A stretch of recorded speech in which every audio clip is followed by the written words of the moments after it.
अस्सलाम वालेकुम स्टूडेंट्स, मैं उम्मीद करता हूँ कि आप सब खैरियत से होंगे। और जो आज की हमारी हदीस है, हज़रत अबू हुरैरा रज़ी अल्लाह ताला अन्हु से रिवायत है कि हुज़ूर पाक सल्लल्लाहु अलैहि वसल्लम ने इरशाद फरमाया कि अगर मेरी उम्मत को दुश्वार ना गुजरता तो मैं इन्हें हर नमाज से पहले मिसवाक करने और इशा की नमाज रात देर से पढ़ने को कहता। तो हमारे नबी का हमारे ऊपर बहुत बड़ा एहसान है कि हमारे नबी पाक सल्लल्लाहु अलैहि वसल्लम ने हमारी आसानी के लिए हमें इन दो बातों से मुस्तस्ना करार दिया। ठीक है, तो इसके बाद जो हमारा लेक्चर है उस पर बात करेंगे। और एक और बात कि देखते रहिए स्पिरिट ऑफ फिजिक्स, इंशाल्लाह आपके लिए कॉन्सेप्ट पहले से ज़्यादा बेहतर होंगे। और जो हमारा आज का लेक्चर है वो होगा scalar product in term of rectangular components. ठीक है, तो आए बगैर वक्त ज़ाया किए आज का लेक्चर शुरू करते हैं। और हंसते रहिए, मुस्कुराते रहिए, ये सबसे ज़्यादा ज़रूरी है। अच्छा जी, तो जो हमारा जो स्केलर प्रोडक्ट है in term of rectangular component, सबसे पहली बात आपने इसके अंदर ये याद रखनी है कि आप लोगों के पास, आप कहोगे यार यहाँ पे भी आप लोग क्या करते हो, ए डॉट बी की बात कर रहे हो, मतलब दो वेक्टर की बात कर रहे हो, लेकिन यहाँ पे एक्स भी है, वाई भी है और जी, मतलब तीन एक्सिस आ गए। तो आप लोगों ने याद रखना है इधर हमारे पास किसकी बात हो रही है, स्पेस की। और स्पेस के अंदर हमारे पास कितने 3 एक्सिस होते हैं। इस बात को आप लोगों ने ज़हन में रखना है। ठीक है, ये स्पेस में हमारे पास कुछ इस तरह एक्सिस होंगे। ये एक्स एक्सिस होगा, ये हमारे पास वाई एक्सिस या जी एक्सिस। ठीक है, ये जी हो सकता है, ये मतलब चेंज होते रहते हैं ये। ठीक है, अच्छा जी, उसके बाद जब ये चेंज हो गया तो इसका हमारे पास जब वो परफेक्टली एक्स की डायरेक्शन में होगा तो आई कैप, परफेक्टली वाई की डायरेक्शन में होगा तो जे कैप, परफेक्टली जेड की डायरेक्शन में होगा तो के कैप। इनकी भी समझ आ गई कि हमारे पास आई कैप, जे कैप और के कैप किस तरह है। जो हम लोग पीछे बात करते थे, ए डॉट बी हम लेते थे ए एक्स बी एक्स प्लस ए बाय बी बाय। ठीक है, तो इसका यहाँ पे जो क्लू था वो ये था कि यहाँ पे हम बात करते थे प्लेन की, दो एक्सिस की, एक्स और वाई की। आगे समझ, प्लेन के अंदर आप लोगों के पास दो एक्सिस होते हैं और जो स्पेस है उसके अंदर आप लोगों के पास 3 एक्सिस होते हैं। ठीक हो गया। अच्छा, उसके बाद आप लोगों ने क्या करना है, जब आप लोगों ने ए और बी को स्पेस में ले लिया, उसके बाद आपने क्या करना है, इसका डॉट प्रोडक्ट लेना है।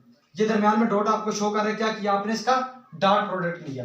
अच्छा, उसके बाद दूसरी बात, इस ए को आपने इस पूरी टर्म के साथ मल्टीप्लाई करना है, एक्स के साथ भी, वाई के साथ भी, जी के साथ भी। इस तरह मैं जो बात कर रहा हूं वो मैं ये आपको करने की कोशिश कर रहा हूं कि जो आप लोगों के पास ए एक्स आई है ना, आई कैप, उसको आपने बी एक्स आई कैप से भी मल्टीप्लाई करना है, बी बाय जे कैप से भी मल्टीप्लाई करना है और बी जी के कैप से भी मल्टीप्लाई करना है। ठीक है, मतलब ए एक्स आई को इन तीनों से मल्टीप्लाई करना है। दूसरा दूसरा आप लोगों के पास जो ए बाय जे है ना, ए बाय जे को भी आपने इसी तरह बी एक्स आई से भी मल्टीप्लाई करना है, बी बाय जे से भी इसका डॉट प्रोडक्ट लेना है, इस तरह कह लो, बी जी के से भी इसका क्या करना है, डॉट प्रोडक्ट लेना है। आगे समझ। तीसरा, जो आप लोगों के पास ए जी के है उसको भी आपने बी एक्स आई से भी डॉट प्रोडक्ट लेना है, बी बाय जे से भी डॉट प्रोडक्ट लेना है और बी जी के से भी आपने क्या करना है, उसका डॉट प्रोडक्ट लेना है। यहाँ पे ये सारा किया हुआ है, ये 3 स्टेप यही कुछ है कि आपने क्या किया, सिर्फ और सिर्फ डॉट प्रोडक्ट लिया हुआ है। यहां तक आगे बात समझ, किसका आप लोग डॉट प्रोडक्ट लोगे और सिंपली आप लोग इसको मल्टीप्लाई करके क्या करोगे, नीचे लिख दोगे। ठीक हो गया। आप कहोगे यार इधर ए एक्स बी एक्स आ रहा है, ए वाई बी वाई आ रहा है, ए जी बी जी आ रहा है, बाकी जीरो कैसे जीरो। देखना जरा, हम लोगों ने पीछे क्या पढ़ा था, हम लोगों ने पीछे पढ़ा था कि जब एक यूनिट वेक्टर है उसका अपने साथ ही क्या करेंगे, डॉट प्रोडक्ट लेंगे तो वो आपस में पैरेलल होगा और उसकी कुछ ना कुछ वैल्यू आएगी। ठीक हो गया, मतलब उसका कुछ ना कुछ हमारे पास जवाब आएगा। लेकिन अगर दो वेक्टर हमारे पास क्या होंगे, परपेंडिकुलर होंगे, दो वेक्टर हमारे पास क्या होंगे, परपेंडिकुलर होंगे, तो वो क्या जवाब देंगे, जीरो। क्या जवाब देंगे, जीरो। आगे बात समझ, इधर भी यही चक्कर चल रहा है। इधर जो आई डॉट आई था ना, पहले हमारे पास आई डॉट आई किधर आया, जब हमने ए एक्स और बी एक्स को मल्टीप्लाई किया तो हमारे पास आई डॉट आई आया। ठीक है, तो ये हमारे पास क्या थे, पैरेलल थे, तो हमारे पास इसका आंसर निकल कर क्या है, 1। जब हमने इसको 1 से मल्टीप्लाई किया तो ये ए एक्स बी एक्स हमारे पास आ गया, जो कि ये रहा। आगे समझ यहां तक। अब आ गया ए वाई और बी वाई, ए वाई और बी वाई पे बात करते हैं। अच्छा, जब आपने क्या किया, ए वाई और बी वाई को मल्टीप्लाई किया तो डॉट प्रोडक्ट लिया। ठीक है, तो आप लोगों के पास क्या आया, आप लोगों के पास डॉट प्रोडक्ट आया जे डॉट जे। ठीक है, मतलब आप लोगों के पास जो दो वेक्टर थे वो इस तरह आपस में पैरेलल थे। जब पैरेलल थे तो theta is equal to 0 degree, जब 0 डिग्री तो cos 0 हमारे पास हो गया 1, तो ये हमारे पास क्या आ गया, ए वाई और बी वाई, यहाँ पे 1, तो आप लोगों के पास आ गया ए वाई और बी वाई। आगे बात समझ, इसकी कहानी भी समझ आ गई। अच्छा जी, अब आ जाओ जरा जी पे। जब आप लोगों ने जी पे आए, आप लोगों ने जी पे आके देखा कि जब हम लोग जी ले रहे हैं तो यहाँ पे यूनिट वेक्टर आ गया जी डॉट जी, ठीक है। Theta is equal to 0 degree, इस डायरेक्शन में अगर है तो ये एक दूसरे के हैं, पैरेलल है। Theta is equal to 0 degree है, तो ये आ गया ए जी बी जी। यहाँ पे आप लोगों के पास आ गया 1, तो ये आ गया ए जी और बी जी। आगे समझ, ये ए जी और बी जी कैसे आया, ठीक है। ये तीन चीजों की आप लोगों को मुझे उम्मीद है कि समझ आ गई किस तरह आई। अब जरा बात करते हैं हम लोग ये जीरो पे जीरो किस तरह है। देखें जी, जब आपने आई और जे को क्या किया, इनका डॉट प्रोडक्ट लिया, आई कैप और जे कैप का, ये हमारे पास हो गया जीरो। कैसे हो गया जीरो, ये आप लोगों के पास एक्स है, ये आप लोगों के पास वाई है, इसका यूनिट वेक्टर आई कैप है, इसका आप लोगों के पास जे कैप है। एंगल कितना है, थीटा कितना है 90 डिग्री।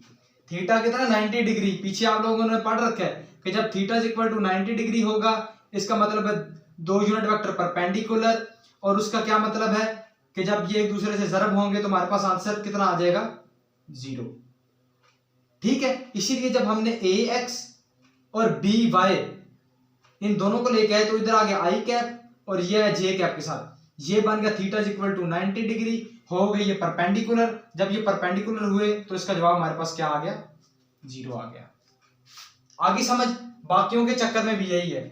जब आप लोगों ने आई डॉट जी लिया या जे डॉट जी लिया, ठीक है, तो वो क्या आ जाएंगे, वो परपेंडिकुलर होते जाएंगे। जब परपेंडिकुलर होते जाएंगे तो आप लोगों के पास क्या आता जाएगा, जवाब 0 आता जाएगा। ठीक हो गया। अच्छा, उसके बाद जब आपने ये किया तो ये आप लोगों के पास क्या है, इसका फाइनल आंसर निकल करके आ गया। ए एक्स, जीरो की कोई औकात नहीं है, उसको खत्म कर दिया, ए वाई बी वाई ए जी बी जी। आगे समझ। अच्छा, उसके बाद हम लोगों ने देखना कि इनके दरमियान एंगल कितना है, ठीक है। ए डॉट बी हमारे पास ये एंगल क्या दे रहा है, हमने लिखा ए डॉट बी, मतलब इसी इक्वेशन को उठा के इधर इधर रखा। जब इस इक्वेशन को उठा के रखा तो आप लोगों को ये, अच्छा आप लोगों ने ये पीछे 1000 दफा पढ़ा है कि ए डॉट बी डॉट आप लोगों के पास किसके बराबर है, इसका magnitude A B cos theta के बराबर है। ठीक हो गया। जब ये ए बी कोस थीटा के बराबर है तो आपने इस ए डॉट बी की जगह क्या किया, A B cos theta put कर दिया, ठीक है। जब A B cos theta put किया, आपको क्या चाहिए, आपको चाहिए थीटा, आपने एंगल निकालना है। तो आप क्या करोगे, ये इधर मल्टीप्लाई हो रहा है, उधर ले जाकर इसको क्या कर दो, डिवाइड कर दो। जब उधर जाके डिवाइड किया तो आप लोगों को क्या चाहिए, थीटा। कोस यहाँ पे पॉजिटिव था, वहां पे जाके इनवर्स हो गया, कोस को आपने क्या कर दिया, इनवर्स कर दिया। तो ये हमारे पास इक्वेशन निकल के आ गई। जब आपने रेक्टेंगुलर कंपोनेंट का, स्केलर प्रोडक्ट में रेक्टेंगुलर कंपोनेंट का आपने क्या करना हो, एंगल मालूम करना हो दो वेक्टर के दरमियान, तो आप लोगों ने चुप करके ये वाली इक्वेशन लगा देनी, ठीक है। तो आप लोगों के पास क्या आएगा, उस इक्वेशन से आप लोगों के पास दो वेक्टर के दरमियान एंगल निकल करके आ जाएगा, ठीक है। तो ये छोटा सा एक टॉपिक था, इसमें बस रेक्टेंगुलर कंपोनेंट पे बात करनी थी। मुझे उम्मीद है ये आपको समझ आ गया होगा। इंशाल्लाह नेक्स्ट लेक्चर में मुलाकात होगी, तब तक के लिए इजाजत दीजिए, अल्लाह हाफिज।